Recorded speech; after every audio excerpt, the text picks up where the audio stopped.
IT job కోసం try చేస్తున్నారా? Coding tutor లో ట్రైనింగ్ తో పాటు stipend and 100% job guarantee. Janga Krishnamurthy గారి రాజకీయ జీవితం ప్రారంభమైంది టీడీపీలో అయితే అసెంబ్లీకి అడుగు పెట్టడానికి కారణమైంది కాంగ్రెస్ పార్టీ. 2009లో రాజశేఖర రెడ్డి గారి మరణం తర్వాత ఆయన కుమారుడు వైఎస్ జగన్మోహన్ రెడ్డిని సీఎం చేయాలని మీరు డిమాండ్ చేస్తూ పిడుగురాల నుంచి హైదరాబాద్ దాకా పాదయాత్ర కూడా చేశారు. ఈరోజు ఆయన్ని విభేదించి ఎందుకు తెలుగుదేశం పార్టీలోకి వెళ్ళారు? జగన్మోహన్ రెడ్డి గారు ముఖ్యమంత్రి కాకముందు వేరు, ముఖ్యమంత్రి అయిన తర్వాత 2019 ఎన్నికలకు ముందు మీకు ఎమ్మెల్సీ ఇచ్చారు, అధికారంలోకి రాగానే విప్పిచ్చారు. మీరు కష్టాల్లో ఉన్నారు అంటే జగన్మోహన్ రెడ్డి గారు మీకు 5 కోట్ల రూపాయలు ఆర్థిక సాయం కూడా చేశారంట కదా. 5 ఏళ్ల పాటు అధికార పార్టీలో ఉంటూ ఎన్నికలకు ముందు మీరు ఎందుకు పార్టీ మారారు? 5 ఏళ్ల పాటు అధికారం అనుభవించాల, నరకయాత్ర పడ్డారు. ఆ నరకయాత్ర పడే బదులు హ్యాపీగా అప్పుడే టీడీపీలోకి పోయిండొచ్చు కదా.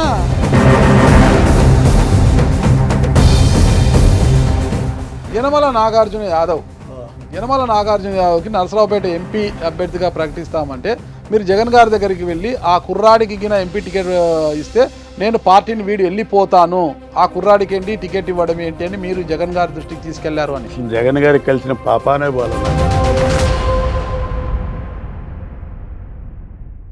Welcome to Suman TV. నేను మీ నాగరాజ్ బైర్శెట్టిని. ఈరోజు మనతో ఉన్నారు ఉమ్మడి ఆంధ్రప్రదేశ్ మాజీ ఎమ్మెల్యే, విభజిత ఆంధ్రప్రదేశ్ మాజీ ఎమ్మెల్సీ జంగా కృష్ణమూర్తి గారు. నమస్తే కృష్ణమూర్తి గారు. నమస్కారం. బాగున్నారా? బాగున్నాను. హ్యాపీగా ఉన్నారా? బ్రహ్మాండంగా. ఎందుకంత హ్యాపీ? సంతోషంగా ఉండాలి. ఎందుకు సంతోషంగా ఉన్నారు? అవును, ఎప్పుడు సంతోషం ఉండాల్సిన అవసరం. మంచి సమయంలో మంచి నిర్ణయం తీసుకున్నానా? ఎట్లా? నిర్ణయాన్ని కాదనుకో, చాలా సంతోషంగా ఉంటాయి. ఎప్పుడు నాకు అర్థం కాలేదు. జంగా కృష్ణమూర్తి గారి రాజకీయ జీవితం ప్రారంభమైంది టీడీపీలో అయితే తనను అసెంబ్లీకి అడుగు పెట్టడానికి కారణమైంది కాంగ్రెస్ పార్టీ.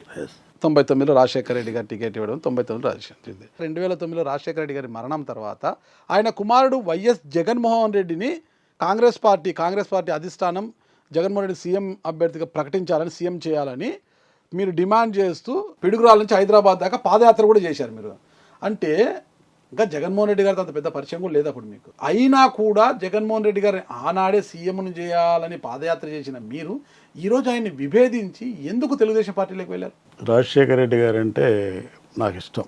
ఆయన చనిపోయిన తర్వాత ఈ రాష్ట్రంలో కాంగ్రెస్ పార్టీ బతకటానికి కానివ్వండి, ఒకవేళ కాంగ్రెస్ పార్టీకి సంబంధించి కానివ్వండి, రాజశేఖర రెడ్డి గారి యొక్క ఆశయాలను కానివ్వండి, ఆయన చేసే సంక్షేమ కార్యక్రమాలకు సంబంధించి, అభివృద్ధి కార్యక్రమాలకు సంబంధించి కానివ్వండి, జగన్మోహన్ రెడ్డి గారు చేస్తారన్నటువంటి అచంచలమైనటువంటి విశ్వాసంతో, ఆ నమ్మకంతో ఆయన అమ్మటి ప్రయాణించడం జరిగింది. అప్పట్లో జగన్మోహన్ రెడ్డి గారు పార్టీ పెడతారో తెలియదు, ఏమైపోతుందో తెలియదు, రకరకాల ప్రచారాలు ఉన్నప్పుడు కూడా ఒక నమ్మకంతో, ఒక విశ్వాసంతో ఆయన అమ్మటి వెళ్ళాం. ప్రధాన కారణం ఏంటంటే నా ఉద్దేశం, బడుగు బలహీన వర్గాలకు సంబంధించి, పేద వర్గాలకు సంబంధించినటువంటి ఆ రోజున రాజశేఖర రెడ్డి గారు అమలు జరిపే కార్యక్రమాలు అమలు జరుపుతారనే ఉద్దేశంతో, యువనాయకుడు కాబట్టి అన్ని విధాలుగా ఈ రాష్ట్రం అభివృద్ధి చెందుతున్నట్టు ఒక ఆలోచనతో, దృఢ సంకల్పంతో ఆయన అమ్మటి ప్రయాణం చేయడం జరిగింది. మరి ఆయన ఏమిటో ప్రయాణం చేసిన మీకు ఇప్పుడు ఈరోజు వైఎస్ఆర్ కాంగ్రెస్ పార్టీలో ఏమి కష్టం వచ్చింది, ఏమి ఇబ్బంది జరిగింది, ఏమి అవమానం జరిగిందని మీరు ఎన్నికలకు ముందు కాంగ్రెస్ పార్టీ, వైఎస్ఆర్ కాంగ్రెస్ పార్టీని కాదని టీడీపీలోకి వెళ్ళారు మళ్ళీ మీ పుట్టింటికి? ఇప్పుడు కారణం ఏంటంటే, నేను గమనించిన దాంట్లో జగన్మోహన్ రెడ్డి గారు ముఖ్యమంత్రి కాకముందు వేరు, ముఖ్యమంత్రి అయిన తర్వాత వేరు. 2 కోణాలు ఉన్నాయి. మళ్ళీ 2 కోణాలు నాకు కనపడినాయి. మరీ ముఖ్యంగా మా ప్రాంతానికి సంబంధించి, పల్నాడు ప్రాంతానికి సంబంధించిన పరిణామాలు. అంతేకాకుండా కూడా నేను రాష్ట్ర వ్యాప్తంగా తిరిగాను. బీసీ అధ్యయన కమిటీగా బడుగు బలహీన వర్గాలకు సంబంధించి, ప్రధానంగా బీసీ వర్గాలకు సంబంధించినటువంటి వాళ్ళ యొక్క జీవన విధానాలు, ఆర్థిక పరిస్థితులు, జీవన ప్రమాణాలు, సంస్కృతికి సంబంధించి కానీ, సాంప్రదాయాలకు సంబంధించి కానీ, విద్య, అన్ని విధాలు కూడా అధ్యయనం చేసి ఒక రిపోర్ట్ కూడా సమర్పించడం. దాని ద్వారా ఆ రోజున బీసీ డిక్లరేషను 2019 ఫిబ్రవరి 27వ తారీఖున బీసీ డిక్లరేషన్ కూడా ప్రకటించారు. తదనుగుణంగా ఆ తదుపరి పరిస్థితి చూస్తే, ఆ తర్వాత కూడా 56 సంబంధించి కార్పొరేషన్లకు సంబంధించి కూడా ప్లాన్ చేసేసి, కార్పొరేషన్ డిజైన్ చేసి కూడా ఆ రోజు నేనే ఇవ్వటం జరిగింది. కార్పొరేషన్ సంబంధించి కూడా జగన్మోహన్ రెడ్డి గారికి అంటే ముఖ్యమంత్రి గారికి పవర్ ప్రజెంటేషన్ చేసేసి ఈ విధంగా చేసి ఇట్లయితే బాగుంటుంది అనేది ఇవ్వటం జరిగింది. కానీ కార్పొరేషన్కి సంబంధించి డిజైన్ చేశారు, కార్పొరేట్ చేశాం. కానీ నా ఉద్దేశం కూడా ఒకటే, ఎందుకంటే అక్కడ ఆ రోజున ఆయన నమ్మడి ప్రయాణం చేయటం నేనేదో ఎమ్మెల్యే అవుతానో ఎమ్మెల్సీ అవుతానో కాదు, లేకపోతే ఏదో రాజకీయ లబ్ధి కోసం ఆయన నమ్మటి నేను ప్రయాణం చేయాల. ప్రధాన కారణం ఏంటంటే నేను ఒక వెనుకబడి తరగతి వర్గాల్లో పుట్టాను కాబట్టి ఆ వర్గాలకి లబ్ధి ఏ విధంగా చేకూరుతుంది, ఆ విధంగా చేకూర్చే వ్యక్తుల వైపు ప్రయాణం చేయాలా, అలాంటి నాయకుల వైపు ప్రయాణం చేయాలనే ఆలోచనతోనే ప్రయాణం చేశాం. కానీ వెళ్ళని పరిస్థితి అయిపోయిన తర్వాత ఆ కూర్పు సమ్మె చేసిన తర్వాత కూడా చైర్మన్స్ విషయం కానీ ఇంకోటి కానీ అసలు ప్రజాస్వామ్యత బద్ధంగానే ఉండి 10 మంది ఆలోచించే విధానం కానీ కాకుండా కూడా అక్కడ ఏదో 10 మంది 5 కూర్చొని ఒక నిర్ణయం చేసి వాళ్ళు ఇష్టం వచ్చినటువంటి విధంగా అపాయింట్మెంట్ చేసి చైర్మన్ సంబంధించి డైరెక్టర్లకు సంబంధించి కూడా అపాయింట్మెంట్ చేసుకుని 5-10 మంది ఇదే సజ్జల రామకృష్ణారెడ్డి కానీ విజయసాయిరెడ్డి కానీ అదే సుబ్బారెడ్డి గారు ఇలా సంబంధించినటువంటి చేసుకునే పరిస్థితి ఉంది.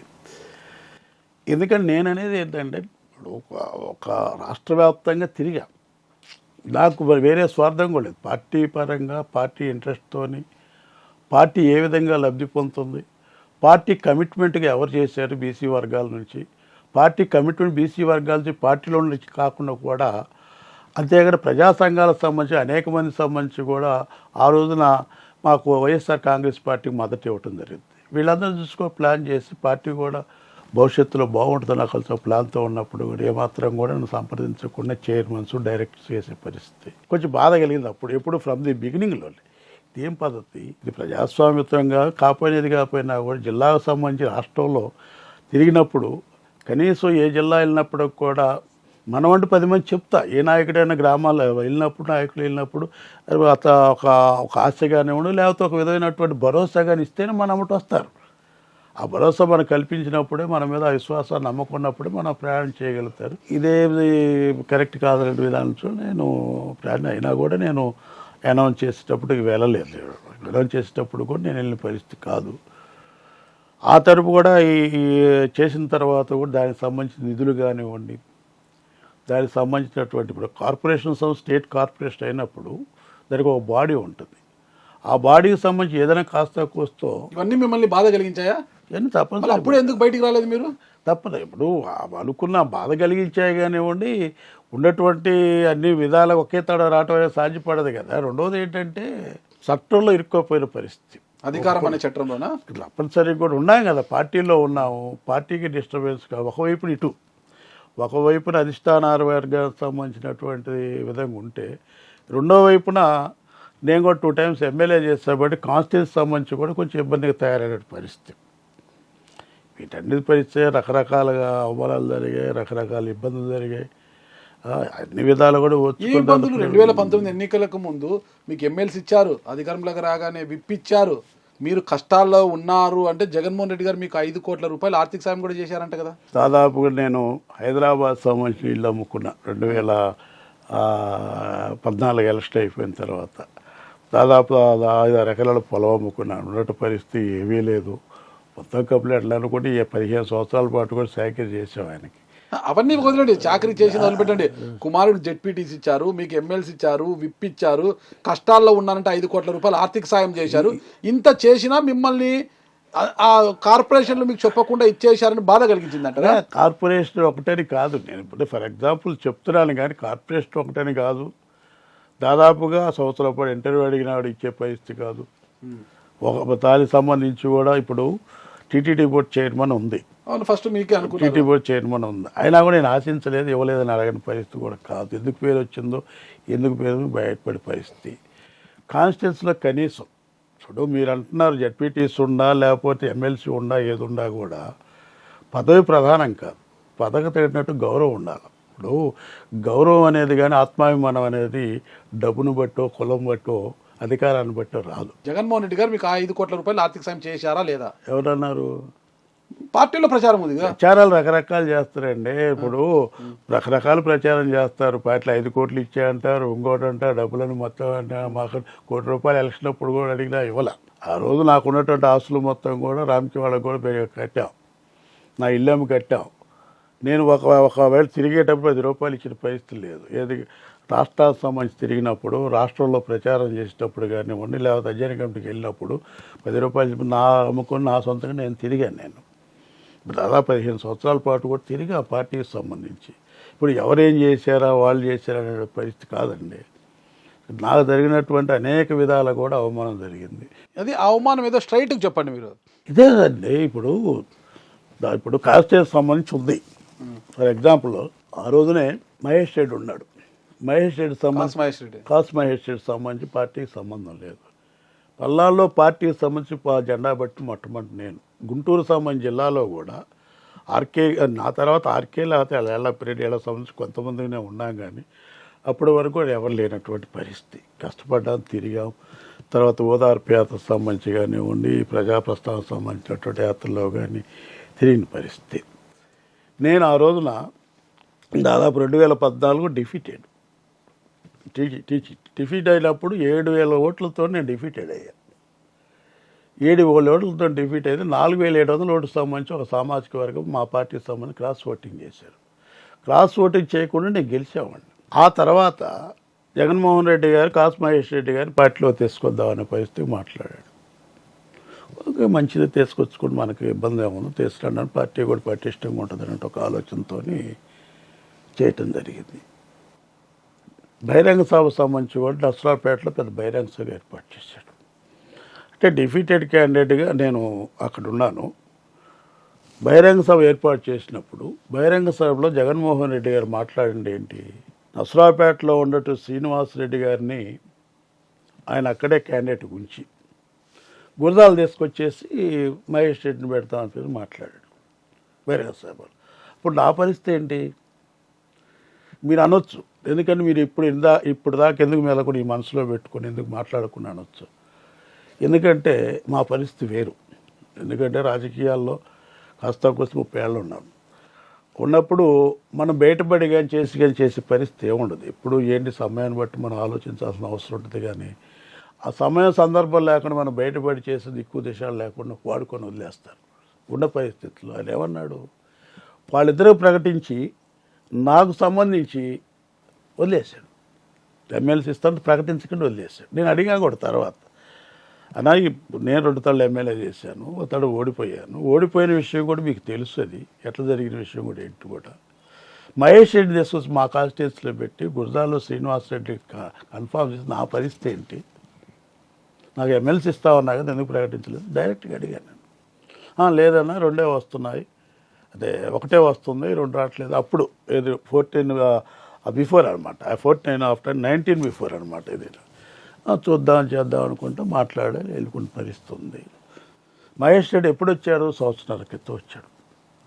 ఏది ఎలక్షన్ సంబంధించిన సంవత్సరం అయిన పరిస్థితిలో కావాలని నాతోనే ఉన్నాడు, మీరు డబ్బుల్లో ఫైనాన్స్ బాగలేదు, నేను మహేష్ రెడ్డికి ఇద్దాం, నేను ముఖ్యమంత్రి కావాలి, నువ్వు ఎమ్మెల్యే కావాలని నాయకుడు అంటే నేనేం చెప్పగలుగుతాను, మీ ఇష్టానా అని చెప్పాను. అయిన తర్వాత మహేష్ రెడ్డి వచ్చిన తర్వాత 1 సంవత్సరం ముందు వచ్చి అక్కడ పరిస్థితి చూస్తే, వాస్తవంగా ఆలోచిస్తే అతను వచ్చిన తర్వాత జరిగినటువంటి అవమానాలు, ఇప్పుడు మా గ్రామానికి సంబంధించి కూడా సచివాలయానికి సంబంధించి కొబ్బరికాయ కొట్టుకునే పరిస్థితి లేదు, అంటే శంకుస్థాపన చేసుకునే పరిస్థితి లేదు.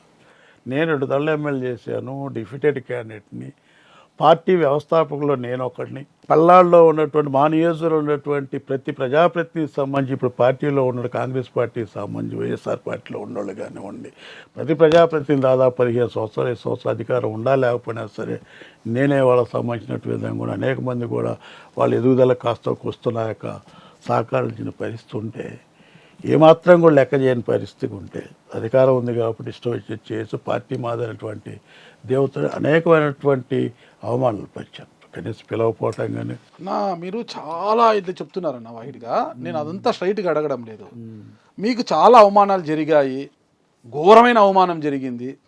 2019 ఎన్నికలకు ముందు ఎమ్మెల్సీ తీసుకొని 5 ఏళ్ల పాటు అధికార పార్టీలో ఉంటూ ఎన్నికలకు ముందు మీరు ఎందుకు పార్టీ మారారు అది చెప్పండి స్ట్రైట్ గా నాకు. ఎందుకంటే 5 ఏళ్ల పాటు అధికారాన్ని అనుభవించారు మీరు. 5 ఏళ్ళ అధికారం అనుభవించారు. 5 ఏళ్ల పాటు అధికారం అనుభవించాల, నరకయాత్ర పడ్డాను. ఆ నరకయాతన పడే బదులు హ్యాపీగా అప్పుడే టీడీపీలోకి పోయిండొచ్చు కదా. ఇప్పుడు ఎందుకంటే ఉంది కదా, ఇప్పుడు ఎందుకంటే ఉన్న పరిస్థితులు క్యాడర్ రకరకాలుగా ఉంటాయి. ఇప్పుడు ఒక నిర్ణయం అనేది మన వ్యక్తిగత నిర్ణయం చేసి అసలు రాజకీయాలు వదిలిపెట్టాలనుకునే పరిస్థితి వచ్చిన కొన్నాళ్ళు మానుకుందాం వద్దంటారు. మనకు ఎందుకంటే కొన్ని ఉంటాయి, మన కోసం మన రాజకీయాలు చేయటం వేరు, జనం కోసం రాజకీయాలు చేయటం, మన నమ్మిన వాళ్ళ కోసం రాజకీయాలు చేయటం వేరు. నేను వాస్తవంగా ఆలోచించింది ఏంటంటే పదవి కోసం ఇంకోటి కోసం కాదు, అక్కడ పార్టీ సమస్య డిస్టర్బెన్స్ అయింది, క్యాడర్ ఇబ్బంది పడతాడు ఆలోచన తాగి 4 సంవత్సరాల పాటు చాలా అవమానాలు. 2024 ఎన్నికల్లో మీరు టికెట్ ఆశించారు, టికెట్ లేదన్నారు. ఓకేనా, టికెట్ లేదని కావాలంటే ఎమ్మెల్సీ ఎక్స్టెన్షన్ చేస్తామన్నారు, మీకు ఎమ్మెల్యే టికెట్ కావాలనుకున్నారు. కానీ తీరా చివరికి వచ్చి మీరు అసంతృప్తికి లోనయ్యారు. టీటీడీ బోర్డు చైర్మన్ అని వాళ్ళంతకు వాళ్ళే అనుకున్నారు, పేపర్లలో బయటకు వచ్చింది, అది కూడా గలంత అయిపోయింది. దాంతో సగం అసంతృప్తి. చివరి నిమిషంలో మీతో ఎరపతినేని గారు కావచ్చు, లావు కృష్ణదేవరాయలు గారు కావచ్చు ఫోన్లో మాట్లాడారు. మీ కుమారుని పిలిపించుకొని, జెడ్పీటీసీ అయిన మీ కుమారుని పిలిపించుకొని మాట్లాడడం జరిగింది. మాకు సపోర్ట్ చేసి మా పార్టీలోకి వస్తే ఎమ్మెల్సీని ఎక్స్టెన్షన్ చేస్తాం, ఎమ్మెల్సీని కంటిన్యూ చేస్తాం, మేము వచ్చిన తర్వాత టీటీడీ బోర్డు మెంబర్ ఇస్తాము, 3.5 కోట్ల రూపాయలు క్యాష్ ఇస్తాము ఇప్పటికిప్పుడు అనేసి రాయబారాలు జరిపిన తర్వాతనే మీరు పార్టీలోకి పోయారు. అయితే మీరు పార్టీని వీడింటే లావు కృష్ణదేవరాయలతో పాటు మీరు పార్టీలోకి వెళ్ళాల్సింది, కానీ ఆయన చేరిన తర్వాత 20 రోజులకు మళ్ళీ మీరు పార్టీలోకి వెళ్ళారు. లేదు, ఇప్పుడు ఎందుకంటే ఎవడు ప్రోత్సహించిందో ఎవడు చేసిందో కాదు, ఎవడు నా ఇష్టానుసారంగా వెళ్ళాలనుకునే పరిస్థితి ఉంది. అది లేకపోతే ఎప్పుడు వెళ్ళలేదు, ముందెందుకు వెళ్ళలేదు, వెనకెళ్ళలేదని పరిస్థితిని బట్టి అవగాహన చేసుకొని ఉండే క్యాడర్ని బట్టి ఆలోచించే ఎవడు కూడా నన్ను ప్రోత్సహించాలా. ఈ పార్టీలో మనకు మనుగడ లేదన్నట్టు ఒక ఆలోచన నాకు వచ్చింది. పార్టీకి సంబంధించినటువంటి విధానాలకు సంబంధించి కానీ, పార్టీకి సంబంధించినటువంటి అడ్మినిస్ట్రేషన్ సంబంధించి కానివ్వండి, నాకు నచ్చే పరిస్థితులే పోవాలని ఎప్పుడో నిర్ణయం తీసుకున్నాను. బయటకు వెళ్ళిన ప్రతి ఒక్క వైఎస్ఆర్సీపీ నాయకుడు, లోపల ఉన్న వైఎస్ఆర్సీపీ నాయకుడు, ఓడిపోయిన ఎమ్మెల్యేలు కూడా జగన్మోహన్ రెడ్డి వైఫల్యము సజ్జల రామకృష్ణారెడ్డి గారి చుట్టూ, ధనంజయ రెడ్డి గారి చుట్టే మొత్తం వేళ్ళని తిప్పుతున్నారు. మీరేమంటారు దానికి? ఉంది, కొంత వాస్తవం కూడా ఉంది.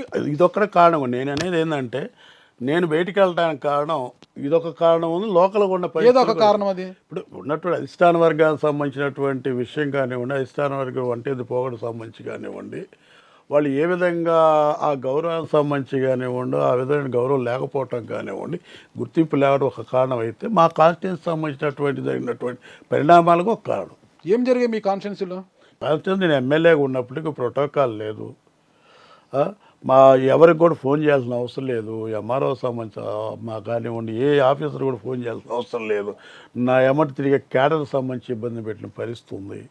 నేను సంబంధించి పార్టీకి సంబంధించి విప్ అయినప్పుడు కూడా కనీసం అడిగే సెక్యూరిటీ ఇవ్వని పరిస్థితి. ఏదైనా అఫీషియల్ ఎమ్మెల్సీ అయ్యి విప్ ఇచ్చిన తర్వాత వైఎస్ఆర్ కాంగ్రెస్ అధికారంలోకి విప్ ఇచ్చారు మీకు, అప్పుడు ర్యాలీ చేయాలని చూసి ఆ ర్యాలీని అడ్డుకుంది ఎవరు? ఎమ్మెల్యే అడ్డుకున్నాడు. ఆ ర్యాలీని అడ్డుకోవటం కూడా కాదు, ర్యాలీకి రావద్దని కూడా చెప్పిన పరిస్థితి ఎమ్మెల్యేగా ఉంది. మరి ఇవన్నీ అధిష్టాన వర్గం దృష్టికి తీసుకెళ్ళినప్పుడు దాని మీద ఆయన చర్యలు తీసుకోవాలి కదా, తెలుసు కదా. మీకు ఇంత అవగాహన ఉంది, పార్టీ మిమ్మల్ని అవమానం చేస్తుందని గ్రహించారు, మరి మీ సామాజిక వర్గానికి చెందిన ఒక యువ నాయకుడి విషయంలో మీరెందుకు అంత వ్యతిరేకంగా వ్యవహరించారంట? ఎవరు? యనమల నాగార్జున యాదవ్. యనమల నాగార్జున యాదవ్కి నరసరావుపేట ఎంపీ అభ్యర్థిగా ప్రకటిస్తామంటే మీరు జగన్ గారి దగ్గరికి వెళ్ళి ఆ కుర్రాడికి గిన ఎంపీ టికెట్ ఇస్తే నేను పార్టీని వీడి వెళ్ళిపోతాను, ఆ కుర్రాడికి ఏంటి టికెట్ ఇవ్వడం ఏంటి అని మీరు జగన్ గారి దృష్టికి తీసుకెళ్లారు అని. జగన్ గారికి కలిసిన పాపానే పోలే, నాకు ఇంటర్వ్యూ ఇచ్చిన పాపానే లేదు. దాదాపు సంవత్సరం నుంచి కూడా నేను ఇంటర్వ్యూ అడిగాను, కనపడబుల్ ఇంటర్వ్యూ 10 నిమిషాలు మాట్లాడి ఇంటర్వ్యూ ఇచ్చినటువంటి పరిస్థితి లేదు. నాగార్జున యాదవ్ అభ్యర్థిత్వాన్ని మీరు వ్యతిరేకించారా లేదా?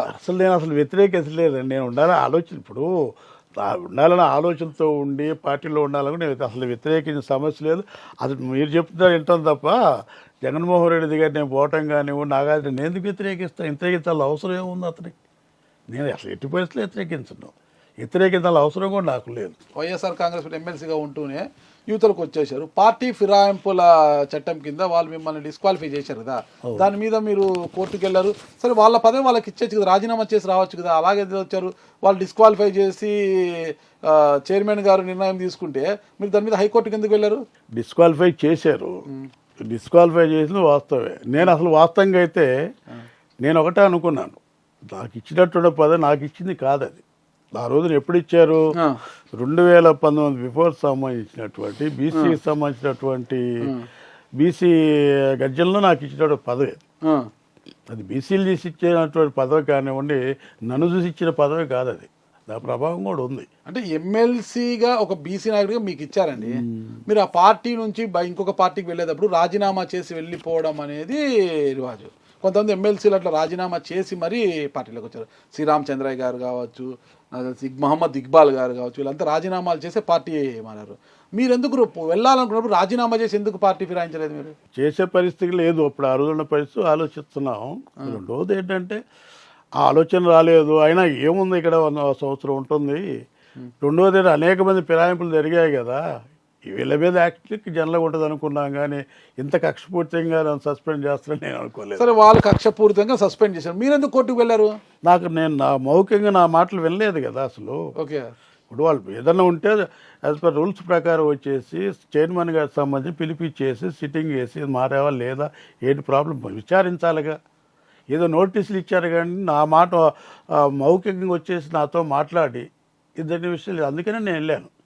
నాతో మాట్లాడకుండా సస్పెండ్ చేశారు. నా మాటలు వినాలా, నేను చెప్పేది వినాలా, నేను ఎందుకు వెళ్ళానో లేదో, మరి ఇది కరెక్టో కాదని విచారణ చేయాల్సిన అవసరం ఉంది. కాబట్టి నేను నా మాటలు వెళ్ళలేదు కానీ నేను కోర్టుకు వెళ్ళాను. ఓకే, మీరు పార్టీ నుంచి వెళ్ళిపోతున్నారని తెలిసిన సమయంలో జగన్మోహన్ రెడ్డి గారు మిమ్మల్ని పిలిపించి మాట్లాడారా లేదా? మాట్లాడలేదు. సజ్జల రామకృష్ణారెడ్డి గారు ఎవరు మాట్లాడలేదు. జల్లకు ఫోన్ చేశారంటే కానీ నాతో మనకు ఎవరు మాట్లాడిన పరిస్థితి లేదు. మీరు పూజకు పనికిరాని పువ్వు అనుకున్నారా? ఏమనుకున్నారు మాకే తెలుసు. కానీ కాసు మహేష్ గారి దృష్టి తీసుకొస్తే అతని వల్ల వచ్చే లాభం లేదు, అతని వల్ల 10 ఓట్లు కూడా రావు, వెళ్తే వెళ్ళలేని కాసు మహేష్ గారు అన్నారంట. అంటే అని వచ్చాము. మీకు కాసు మహేష్ గారికి ఎందుకు ఆ విభేదాలు? అది ఎందుకు అసలు? ఎందుకంటే అండి, ఇప్పుడు అధికారం కానివ్వండి, లేకపోతే డబ్బు కానివ్వండి, కులం కానివ్వండి, ఇవన్నీ కలిస్తే చాలా ప్రమాదకరమైన విషయం. అతను ఒక ఫ్యూడల్ మనస్తత్వం కలిగిన వ్యక్తి. ఎక్కడ అతనికి అనుకోకుండా ఒక అవకాశం వచ్చినప్పుడు దాన్ని సద్వినియోగపరచుకోలేకపోయాడు. వాస్తవంగా ఏంటంటే మనం ఇప్పుడు మాట్లాడుకుంటే రకరకాల ఉంటుంది, కానీ అతనికి వచ్చిన అవకాశాన్ని చేతులారా చేదర్చుకున్నాడు. ఎలా? ఇది ఉన్నటువంటి అవకాశాన్ని సద్వినియోగపరచుకోకుండా అతనికి అవసరం లేదు. ఇప్పుడు ఏం అవసరం లేదు? ఇప్పుడు క్యాస్ట్ పరంగా సంబంధించినటువంటి బలమైన కులం ఉంది. అదేవిధంగా చూసుకున్నట్లయితే మామూలుగా అధికార పరంగానే ఉండు, లేదా రాజకీయ పరంగానే ఉన్నది. కానీ డబ్బు ప్రధానంగా అతను డబ్బే ధ్యేయంగా వచ్చి ఉన్నటువంటి వాళ్ళని ఎవరైతే ప్రశ్నిస్తారో, ఎవరైతే అడుగుతారో వాళ్ళందరూ కూడా అణుచుకుంటూ డబ్బే ధ్యేయంగా తీసుకొని డబ్బే ప్రధాన దృష్టిలో పెట్టుకొని చేయటం వల్ల ఈరోజు ఇట్లా ఆ కార్టీ సంస్థ అట్లా తయారు చేసాడు. సరే, ఆయన అలా తయారు చేశారు. అసలు మీకు ఆయనకున్న గ్యాప్ ఎందుకు? ఇదే గ్యాప్ అండి. నేను అడిగింది ఏం లేదు. అదే వాటాలు అడగలా, లేకపోతే ఆయన ఏం చేస్తుంది వాటాలకు సమస్య. గౌరవం. ఇప్పుడు నేను దాదాపుగా 85 నుంచి రాజకీయాల్లో ఉన్నాను. 2 సార్లు ఎమ్మెల్యే చేశాను, 2 సార్లు బోర్డు మెంబర్ చేశాను, సర్పంచ్ చేశాను, పార్టీ ఫౌండర్లో నేను ఒకడిని. గౌరవం కోసం నేను వాస్తవంగా చెప్పాలంటే ఆ గౌరవం కోసమే, కానీ నేను ప్రాకులాడింది ఆయన వాటాల కోసం కాదు, ఇంకోటి కాదు. ఈ విషయం అధిష్టానం దృష్టికి తీసుకెళ్లారు. ఈ రోజున కాసు మహేష్ నాకు గౌరవం ఇవ్వడం లేదు అని మీరు చెప్పిన తర్వాత కాసు మహేష్కి మీకు కూర్చోబెట్టి రాజీ కుదిర్చే సమస్య 4.5 సంవత్సరాల పాటు కూడా ఎప్పుడు కూడా కూర్చోబెట్టి మాట్లాడే పరిస్థితి. చివరికి ఒక తట కూర్చోబెట్టి, అంటే ఆయన కూడా కాదు, వేరే వాళ్ళు కూర్చోబెట్టిన 2 నిమిషాలు మాట్లాడి వెళ్ళారు. కానీ అసలు ఏంటి, ఎందుకు జరుగుతుంది ఏంటి అనే పరిస్థితికి మాట్లాడే దాఖలే లేదు. అధిష్టాన వర్గానికి సంబంధించి ఎవరు పిలిపించి మాట్లాడే పరిస్థితి లేదు. అన్ని విషయాలు చెప్పావు అధిష్టాన వర్గానికి. ఏదంటే ఓవరాల్గా మీరు పార్టీ మారారు. ఈ వైఎస్ఆర్ కాంగ్రెస్ పార్టీ చూస్తే చతికిల పడిపోయింది. 151 నుంచి 11 స్థానాలకు పరిమితం అయిపోయింది. కారణం ఏమంటారు? స్వయంకృతాపరాధం వెళ్ళాను. జగన్మోహన్ రెడ్డి గారి యొక్క స్వయంకృతాపరాధం. దీంట్లో ఎవరి పాత్ర లేదంటారా? ఖచ్చితంగా. నేనైతే ఇప్పుడు కాదు, నేను ఎప్పుడో చాలా అప్పుడు మాట్లాడా కూడా. ఇప్పుడు ఎందుకంటే దీనికి అది ఆయనే అన్నాడు కదా, నేనే అకౌంటబిలిటీ గెలిచినా కూడా ఆయనే చెప్పుకొచ్చాడు. కాబట్టి స్వయంకృతాపరాధం. సార్, మీరు ఉండింటే శాసన మండలి పక్ష నేతగా మీకే వచ్చేదేమో కదా ఎమ్మెల్సీ కోటలో. మీరు లేరు కాబట్టి అప్పిరెడ్డి గారికి ఇచ్చారనుకోవచ్చా? నా ఉద్దేశం ఇప్పటికి కూడా నా పదవులు చేయాలంటే ఆలోచన ఇంకోటి మటుకు ప్రధానంగా లేదు. మీరు నమ్మినా నమ్మపోయేది వేరే విషయం. నేను నా జీవితం అనేది కానీ నాకు సంబంధించి నాకంటూ ఒక గోల్ ఉంది, నాకంటూ కొన్ని ఆశయాలు ఉన్నాయి, నాకంటూ ఒక ఆలోచన విధానం ఉంది. ఆలోచన విధానం ప్రకారం ఎన్ని ఇబ్బందులు వచ్చినా, ఎన్ని ఒడిదుడుకులు వచ్చినా కూడా తట్టుకొని నిలబడగలుగుతుంది. ఎందుకంటే పల్నాడులో బలహీన వర్గాలకు సంబంధించినటువంటి అభ్యర్థిగా ఇంత దూరం లాక్కలతో అనేది చాలా ఇబ్బందికరమైన విషయం. నేను పడ్డ ఇబ్బందులు చెప్పుకుంటే తిరిగావు, రకరకాలు ఉంటాయి. కాబట్టి పదవి కోసం కాదు, నా ఉద్దేశం ఏంటి, నాకు తగినటువంటి గౌరవం చెప్పాలి బడుగు బలహీన వర్గాలకు సంబంధించిన వాళ్ళకి. ఈరోజు పదవులు ఇచ్చారు, నేను ఎప్పుడు కూడా జగన్మోహన్ రెడ్డి గారు బీసీ వర్గాల పదవులు ఇచ్చారు, కానీ పదవులకు తగినట్టు గౌరవం ఇవ్వాలి, పదవులకు తగినట్టు ప్రాధాన్యత ఇవ్వాలి, పదవులకు తగినట్టు గుర్తింపు ఉండాలి. కానివ్వండి నామక వస్తువు పదవులు ఇచ్చేసి ఇప్పుడు ఎందుకంటే మా స్థాయికే నేను ఒక ఎమ్మెల్సీ అయితేనే నా ఎమ్మెల్సీ పదవిని సంబంధించినట్టు ఆ నియోజకవర్గంలో సరైన ప్రోటోకాల్ లేకుండా ఉంటే, ఒక రాష్ట్ర చైర్మన్ అయినప్పుడు కులానికి సంబంధించి చైర్మన్ అయినప్పుడు ఎక్కడ వాళ్ళకి ప్రోటోకాల్ ఇచ్చారు, ఎక్కడ వాళ్ళకి అన్ని విధాలుగా అవకాశం ఇచ్చారు. ఇప్పుడు నా బీసీలు, నా ఎస్సీలు, నా ఎస్టీ, నా మైనార్టీల అనే భాష తప్ప వాస్తవికంగా వస్తే మనకు వీళ్ళకి ఇచ్చినటువంటి గుర్తింపు కానివ్వండి, వీళ్ళకి ఇచ్చినటువంటి ప్రాధాన్యత చాలా తక్కువగా ఉంటుంది. అందుకే నాగార్జున యాదవ్కి ఎంపీ టికెట్ ఇస్తామని పార్టీ ముందుగా ప్రకటించినప్పుడు వద్దు అన్న వారిలో మీరు కూడా ఒకరు ఉన్నారంట కదా. అసలు నాగార్జున యాదవ్ సంబంధించిన పిల్లగాడికి సంబంధించిన నాకు అవగాహన కూడా లేదు. అతను వద్దని అనాల్సిన అవసరం ఎందుకు, నేను ఎందుకు అంటాను. ఇప్పుడు ఏ పదవిని ఆ రోజు నా పదవి సంబంధించినట్టు జగన్మోహన్ రెడ్డి గారు ఆయనకి ఇస్తారంటేనే, మహేష్ రెడ్డికి ఇస్తానంటే ఇవ్వమని చెప్పాను, కానీ నేను ఎందుకు అంటాను. నాగారు అందులో ఇంకా ఒక సామాజిక వర్గానికి, ఒక బీసీ వర్గానికి, నాగారికి ఎంపీ ఇచ్చిన ఇబ్బంది లేదు, రాజ్యసభ ఇచ్చిన, నాకేంటి ఆయనకి ఇచ్చే ఇబ్బంది, నాది నేను చూసుకుంటే అలాంటి మస్తత్వం నాది కాదు. అలా ఆ ప్రస్తావన రాలా. అసలు జగన్మోహన్ రెడ్డి గారిని నేను కలవలా దాదాపుగా, నేను 5 ఏళ్ళు ఎప్పుడు కలవలేదు. 5 ఏళ్ళ ఈ మధ్యకాలం సంవత్సరం నుంచి నేను ఇంటర్వ్యూ అడుగుతున్నా కూడా అపాయింట్మెంట్ ఇవ్వాలి నాకు, ఇది ఫ్యాక్ట్ అనమాట. అపాయింట్మెంట్ ఇవ్వాల, అపాయింట్మెంట్ వాళ్ళు కలవలేదు. లాస్ట్లో కూడా పిలిపించి మాట్లాడినా కూడా ఆయన దగ్గరికి వెళ్ళా. బయట ఉన్నట్టు మా విజయసాయి రెడ్డి గారు ఒకళ్ళిద్దరు మాట్లాడుతుంది తప్ప జగన్మోహన్ రెడ్డి గారి దగ్గర, జగన్మోహన్ రెడ్డి గారు నేను చెప్పాను ఈ విధంగా నాకు ఇబ్బంది, కాన్స్టిట్యూన్సీలో ఇబ్బందులు జరుగుతున్నాయి, నాకు టికెట్ ఇవ్వండి గురజాలకు సంబంధించి. ఆయన డైరెక్ట్ కావడం కూడా అవకాశం లేకపోతే నా దగ్గరికి మాట్లాడినటువంటి ఆ టీం వాళ్ళకి వాళ్ళకి సంబంధించి కానీ, పార్టీకి సంబంధించి పెద్దలకు సంబంధించి కానీ ఒక విషయం మాట్లాడాను. ఏం చెప్పానంటే దాదాపు 3 పర్యాలు 4 పర్యాలు గురజాలకు సంబంధించి బీసీలకు ఇచ్చారు. నేను 2 పర్యాలు చేసి ఒక పర్యాలు ఓడిపోయాను, ఇంకో పర్యాలు ఇచ్చాను. 4 పర్యాలు బీసీలకు ఇచ్చారు. ఒక పర్యాయం చేసి అతనికే టికెట్ ఇవ్వడం న్యాయం కాదు. బీసీ వర్గాలకు ఇవ్వండి, నాకు ఇవ్వండి ఆ టికెట్, గురజాలకు సంబంధించిన టికెట్ నాకు ఇవ్వండి అని గట్టిగా అడిగాను. అంతే కదా. ఇప్పుడు ఎట్లా ఉన్నటువంటి బలహీన వర్గాలకు సంబంధించినటువంటి లీడర్షిప్ స్టెకాన్ అవుతుంది, డెవలప్ అవుతుంది, ఎట్లా పటిష్టం అవుతుంది. ఇప్పుడు 3 సంవత్సరాలు 3 తలలు 4 తలలు పర్యాలు చేసినటువంటి అక్కడ ఉన్నటువంటి బీసీని తీసేసి ఒక తల తీసుకొచ్చేసి అతనికే ఇవ్వాలని పరిస్థితి ఉన్నప్పుడు బలహీన వర్గాల నాయకత్వం ఎట్లా పటిష్టపడుతుంది, ఎట్లా పెంపొందుతుంది, అదే నేను అడిగాను. తప్పే ఉంది ఇంట్లో, నేను అర్హత నాకు ఉంది కదా, నాకు ఇవ్వండి. 2014-19 సంబంధించి కూడా టికెట్ సంబంధించినటువంటిది మీ దగ్గర డబ్బులు లేవు, మీరు పెట్టుకోలేరు, కాబట్టి అతనికి ఇద్దామనే పరిస్థితి అంటే నేను వదిలాను మీకోసం. నాకు ఏమని గట్టి పోట్లాని విషయం కానీ, నాగార్జున యాదవ్ సంబంధించి కానీ, లేకపోతే సమాజ వర్గానికి చెందిన ఒక కుర్రాడి పేరు మీకు తెలుదా? కబుకులు కుర్రోడి పేరు లేదు, చెప్తున్నారు తెలుసులే, కొత్తగా వచ్చాడు కదా కుర్రోడు, తెలుసులే, కొత్తగా ముందు నుంచి ఉన్నాడు కదా. గుర్తురాలేదు. 2014 పార్టీ ప్రారంభం నుంచి ఉన్నాడు కదా. పార్టీ ప్రారంభం ఉండాలి, మధ్యలో వచ్చాడు పిల్లగాడు. పార్టీ ప్రారంభం నుంచి ఉన్నాడు, చదువుకుంటే సమయం నుంచి కూడా పార్టీకి ఫాలోవర్ కానీ అధికార సామాజిక వర్గము.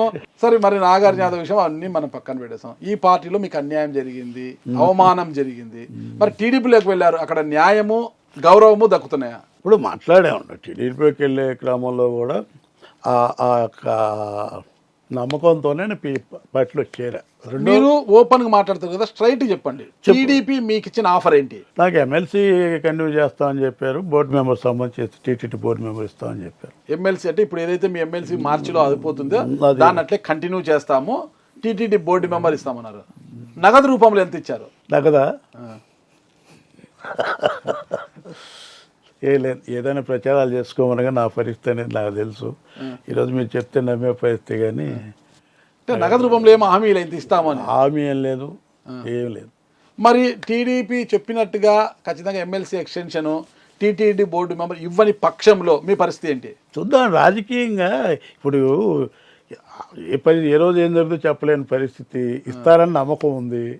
సరే, వైసీపీలో ఉన్నప్పుడు మీకు కాసు మహేశ్వర రెడ్డి గారికి గ్యాప్ ఉంది, ఇప్పుడు టీడీపీలో ఉన్నారు, అక్కడ MLA sitting MLA Yarapathineni Srinivas గారు ఉన్నారు. మీకు ఎరపతినేని గారికి బాగా క్లోజ్నెస్ ఉందా? ఏముంది, ఉంటున్నాం కదా, ఒక పార్టీలో ఉన్నాం కదా. కాసు మహేశ్వర రెడ్డి గారు ఒకటే పార్టీలోనే ఉన్నారు, కానీ పాము ముంగిసా. ఇప్పుడు అది కాదు కదా, పార్టీకి సంబంధించిన కమిట్మెంట్ కూడా అదే చెప్తున్నాను.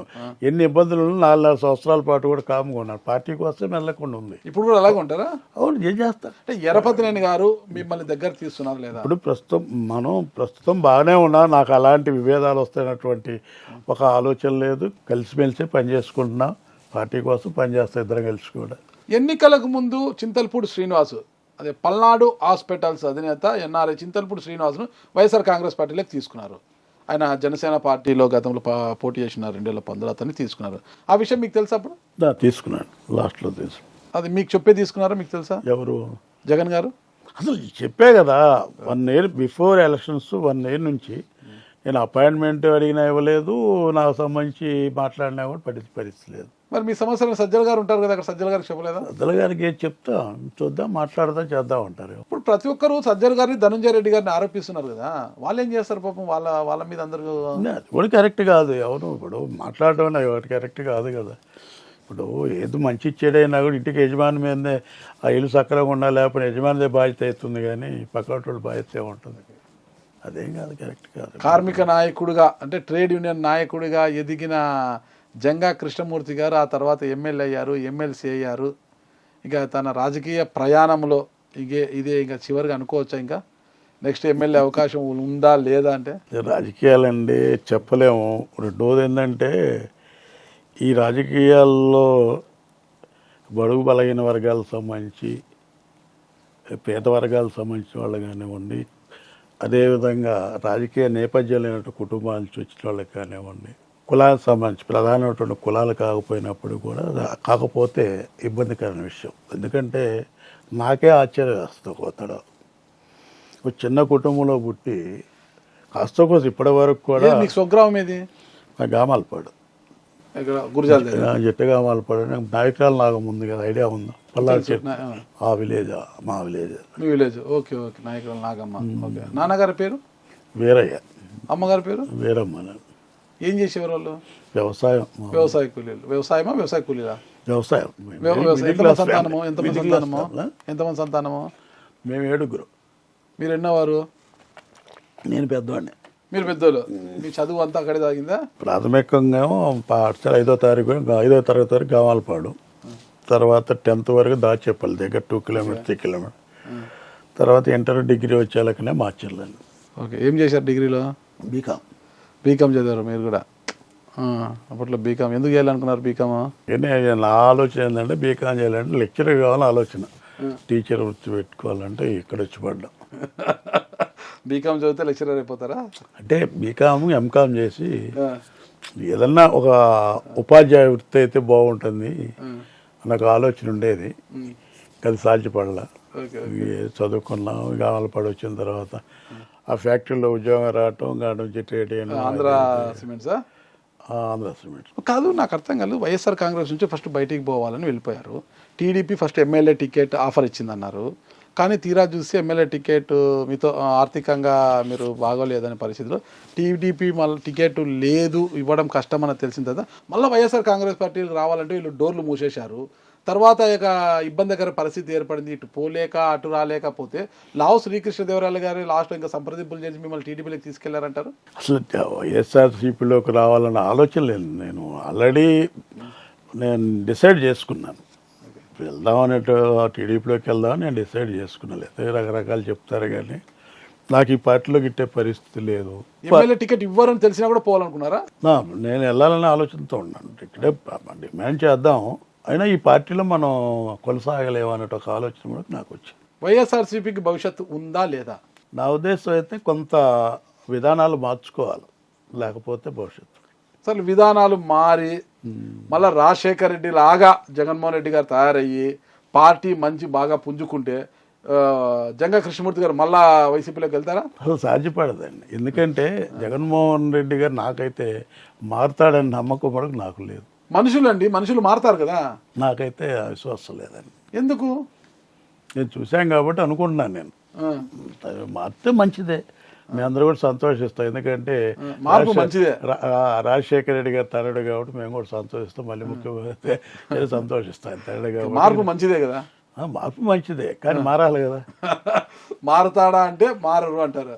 ఓకే, అయితే ఖచ్చితంగా ఎమ్మెల్సీ టీటీడీ బోర్డు మెంబరు కాబోతున్నారు. ఆరోగ్యం బాగుందా ఇప్పుడు మీకు?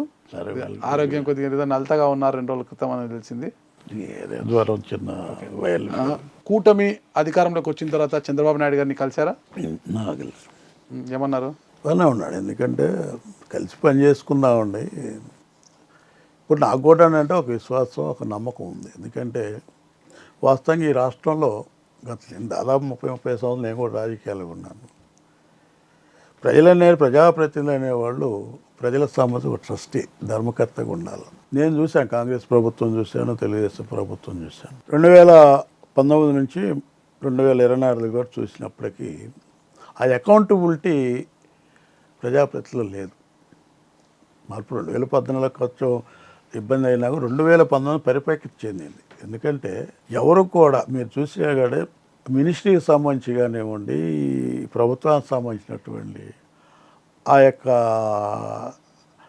యాక్టివిటీస్ సంబంధించి, ప్రజాప్రతినిధి యాక్టివిటీస్ కానివ్వండి, లేకపోతే రివ్యూ సంబంధించి ఎక్కడ జరిగిన పరిస్థితి లేదు. ఒకటే ప్రధానంగా అంశం కానీ ఎక్కడ ఉన్నటువంటి అన్ని విధాలుగా ఉన్నటువంటి ఎక్కడ ఏ విధంగా అవకాశాల కోసం ఎత్తుక్కొని చేసే పరిస్థితి ఉంది, కానీ ఏమాత్రం కూడా లేదు. ఎందుకంటే ఈరోజు చూస్తే అన్ని విధాలుగా అన్ని డిపార్ట్మెంట్లు మొత్తం కూడా నిర్వీర్యం. నేనేదో తెలుగుదేశం పార్టీలోకి వచ్చి చెప్పటం కాదు, నాకు అంతకుముందు కూడా ఒక అవగాహన ఉంది పార్టీకి సంబంధించి కూడా. ఎందుకంటే నేను అదే చెప్తున్నాను, ప్రజాప్రతినిధులు ఉన్నటువంటి సంపదకి అకౌంటబిలిటీ ఉండాలి, కానీ సంపద నాదని కాదు. సంపద అనేది మనం ఒక ట్రస్టీగా ఉండాలని పరిస్థితుంటే నాది అనే విధంగా కూడా ఎక్కడ పడితే అక్కడ, ఎక్కడ మైనింగ్ ఉండా, ఎక్కడ ఇసుకుండా, ఒకవైపున ఏం మాట్లాడుతున్న పేద ప్రజలకు సంబంధించినటువంటి వాళ్ళ అన్ని విధాలుగా ఆర్థికంగా సామాజికంగా వాళ్ళు ఆడుకోవాలి, సరైన ఆరోగ్యాన్ని ఇవ్వాలా, సరైన విద్యను ఇవ్వాలనేటువంటి పరిస్థితితో మాట్లాడినప్పుడు చూడండి, సారాయికి సంబంధించి ఎంత దుర్మార్గంగా ఎరక్కి సంబంధించి చేశారు. ఎవరు నష్టపోయారు? ఇంకో దాంట్లో పెట్టుకున్న అనవసరం నకిలీకి సంబంధించినటువంటి నాణ్యత లేనటువంటి మందులు తీసుకొచ్చేసి పేద వర్గాలు పోయి చేసి ఎంత ఆరోగ్యాన్ని కోల్పోయారు, ఎంత ఆర్థికంగా ఇబ్బంది పడ్డా, ఎన్ని కుటుంబాలు చితికిని. ఇది ప్రజాస్వామ్యం, ఇది ప్రజలపైనటువంటి ప్రేమ. ఇవన్నీ నేను కూడా చూసాను. ఎందుకంటే నాకేమనిపించిందంటే వాస్తవంగా నా వ్యక్తిగతంగా ఇప్పుడున్న పరిస్థితులు ఈ రాష్ట్రంలో కనుక చంద్రబాబు నాయుడు గారే కనుక ముఖ్యమంత్రి కాకపోతే ఈ రాష్ట్రం ఇంకా అంత అధోగతి పాలయ్యేది. నేను వేరేగా చంద్రబాబు నాయుడు గారిని నాకు వ్యతిరేకించాక ఒకప్పుడు కారణట్లేదు, నేను నాకు కూడా కొన్ని పేర్లు వ్యతిరేకించాను. ఇప్పుడు ఆయన యొక్క సేవలు ఈ రాష్ట్రానికి అవసరం, ఆయన అనుభవం అవసరం, ఆయన విజన్ అవసరం. ఎందుకంటే ఈరోజు ఈ రాష్ట్రం బాగుపడాలని తప్పనిసరిగా కూడా ఆయన చేయాల్సినటువంటి అవసరం. అదే ఆయన చెప్తాడు, ఈ రాష్ట్రాన్ని మళ్ళీ అన్ని వ్యవస్థలు నిలబెట్టాలా. ఈ రాష్ట్రం చంద్రబాబు నాయుడు గారు రాష్ట్ర అభివృద్ధి ధ్యేయంగా పనిచేస్తున్నారు, అందరం చూస్తున్నాం. ఒకవైపు చంద్రబాబు నాయుడు గారు, ఒకవైపు పవన్ కళ్యాణ్ గారు రాష్ట్ర అభివృద్ధి ధ్యేయంగా వాళ్ళు పనిచేస్తున్నారు. కానీ క్షేత్రస్థాయిలో ఆ పరిస్థితి లేదు కదా. ఎమ్మెల్యే దగ్గర కార్యకర్తలు, కోళ్ల ఫారం యజమానులను కావచ్చు, రైస్ మిల్లర్లను కావచ్చు, ఎవరిని వదిలిపెట్టడం. అనంతపురంలో ఆ వీడియో కూడా విన్నాం కదా మనము. ఆ కోళ్ల ఫారం, స్నేహ కోళ్ల ఫారం అనే యజమానిని అతను ఎవరు ఎమ్మెల్యే అనుచరుడంట, అనంతపురం ఎమ్మెల్యే అనుచరుడంట, బ్లాక్మెయిల్ చేస్తున్నాడు. రేపటి నుంచి మాకు కప్పం కట్టాలి, లేకపోతే నీ బండ్లు తిరగవు, కొడతాం, చంపుతాం అనేసి చేస్తారు. ఇదంతా ఇబ్బందికరం కదా పార్టీ. ఇప్పుడు ఈ గ్రామాల్లో అంతే ఉందండి. ఎందుకంటే నేను కూడా చూస్తే మేము గ్రామ స్థాయి నుంచి వచ్చాం కాబట్టి వాళ్ళు చేసిన పనులు వీళ్ళు చేయడానికి ప్రయత్నం చేస్తున్నారు. నేను చెప్తున్నా, కొన్ని గ్రామాల్లో ఏం జరిగిందంటే వెళ్ళిపోయారు. ఇప్పుడు టీడీపీకి సంబంధించినటువంటి వాళ్ళు వెళ్ళి వాళ్ళని భయపెట్టో బంగపెట్టో పంపించడం కాకుండా వాళ్ళు చేసిన పనులకి మనం ఉంటే మనం ఇబ్బంది పడితే కొంతమంది వెళ్ళిపోతున్నారు. ఇలాంటి చిన్న సంఘటనలు జరుగుతున్నాయి, కానీ దాని కింది స్థాయికి రావాలి.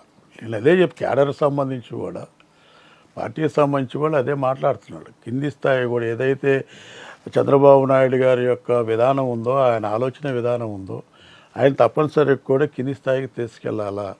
కింద గ్రామాల్లో భ్రష్టత్వం పట్టాయి గత 5 సంవత్సరాల నుండి కానివ్వండి.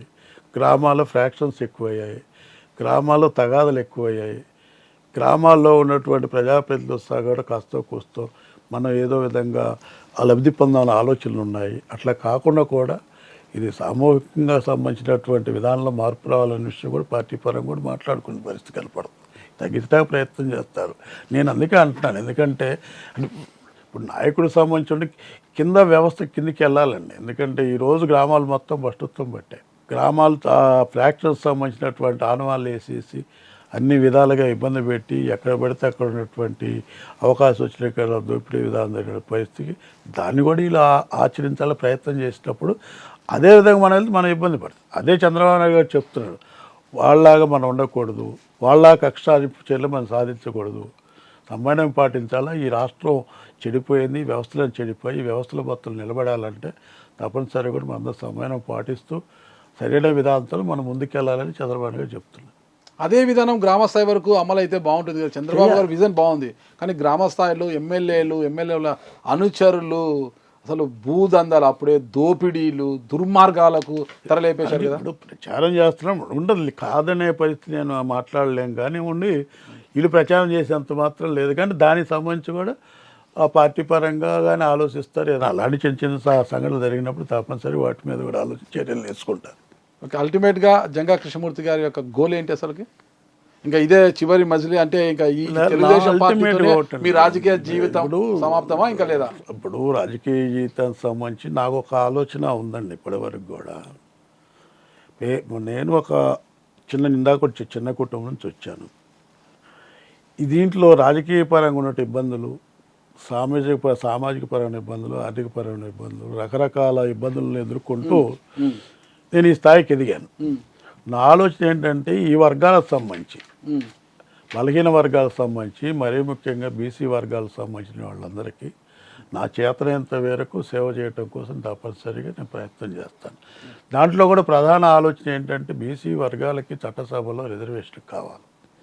చట్టసభలో రిజర్వేషన్ లేనంత కాలం బీసీ వర్గాలకు సంబంధించి రాజ్యాధికారంలో అంతర్భాగం కావటం అనేది కష్టం. దానికి చంద్రబాబు నాయుడు గారు అందరూ సుముఖంగా, రాష్ట్ర పరిస్థితులు మొత్తం సుముఖంగా ఉన్నట్టు పరిస్థితి. అదే కాకుండా కూడా మండల కమిషన్ సంబంధించినటువంటి సిఫార్సులు ఉన్నాయి. మండల కమిషన్ సంబంధించిన సిఫార్సులు అమలు జరగాల. ఎందుకంటే ఈరోజు దాదాపు రిజర్వేషన్ అనేది అవసరం, అనివార్యం. కొంతమంది వ్యతిరేకించవచ్చు కానివ్వండి. రిజర్వేషన్ పుట్టింది దాదాపు మొట్టమొదటి స్వతంత్రం వచ్చిన తర్వాత రాజ్యాంగబద్ధంగా 10 సంవత్సరాల పాటే రిజర్వేషన్ సంబంధించి ఉండాలనేది మన రాజ్యాంగంలో రాసుకున్నాం. ఆ తర్వాత ఎక్స్టెండ్ చేసుకునే అవకాశాలు ఇచ్చారు. అంటే ఏంటి, 10 సంవత్సరాల లోపు, ఈ 10 సంవత్సరాల పాటు ఈ నిమ్మ వర్గాలకు సంబంధించి కానీ మిగతా పేద వర్గాలకు సంబంధించిన వాళ్ళకి రిజర్వేషన్ ఇస్తే ఆ 10 సంవత్సరాల్లో ఆర్థికంగా, సామాజికంగా, రాజకీయంగా ఎదగలుగుతారనే ఆలోచనతో మాత్రం రిజర్వేషన్ ఇంప్లిమెంట్ చేశారు. కానీ ఇప్పటికి 78 సంవత్సరాలు అవుతున్నప్పటికి కూడా జరిగినటువంటి మార్పు ఎంత ఉంది? ఈ రోజుకి అసమానత కనపడుతుంది. ఈ రోజుకి ఆర్థిక అసమానతలు ఉన్నాయి, సామాజిక రుగ్మతలు ఉన్నాయి, రాజకీయ పరంగా కూడా ఉన్నటువంటి పరిస్థితులు ఉన్నాయి. రిజర్వేషన్లు ఇంకా కొనసాగించాలా, బీసీ వర్గాలకు సంబంధించి రిజర్వేషన్ రావాలా, అన్ని విధాలుగా ఎదగటం కోసం నా చేతనైనంత మేరకు, నాకు అవకాశం ఉన్నంత మేరకు, నాకు అవగాహన ఉన్నంత మేరకు తప్పనిసరిగా కూడా ఆయా వర్గాల యొక్క ప్రయోజనాల కోసం పనిచేయాలని నా ఆలోచన. ఫైనల్గా నేను అడిగేది స్ట్రైట్గా ఆన్సర్ చేయాలి మీరు. జంగా కృష్ణమూర్తి గారు ఇక టీడీపీతోనే తన రాజకీయ జీవితానికి ఫుల్ స్టాప్ పెడతారా? ఇంకా పార్టీలు మారే అవకాశం ఏమైనా ఉందా? అసలు పార్టీలు మారి ఎవరు మాట్లాడండి, ఖచ్చితంగా కూడా నా రాజకీయ జీవితం టీడీపీతో ఫుల్ స్టాప్ పెడతాను అంతే. మీ రాజకీయ వారసుడు మీ కుమారుడేనా నెక్స్ట్? అది వేరే ఒకటి, నేను మటుకు ప్రత్యక్ష రాజకీయాల్లో పాల్గొనకపోవచ్చు. ఇంకా లేదు ప్రత్యక్ష రాజకీయాలు ఇస్తే ఎమ్మెల్సీ లేదా ఏదైనా నామినేటెడ్ పోస్టులు మాత్రం తీసుకుంటారు. ఓకే, థ్యాంక్ యూ కృష్ణమూర్తి గారు. చూద్దాం మరి మీరు ఏ ఆలోచనతో టీడీపీ ఏ అవకాశం ఇస్తానంటే మీరు టీడీపీలోకి వచ్చారు. అయితే వచ్చిన తర్వాత నిమ్న వర్గాలకు ఏదైతే మీరు చేయాలనుకున్నారో అదంతా చేయాలని, దానికన్నా ముందు టీడీపీ మీకు ఇచ్చిన మాట నెరవేర్చుకుంటుందని నేను కూడా ఆశిస్తున్నానండి. Thank you. నమస్తే కృష్ణమూర్తి గారు.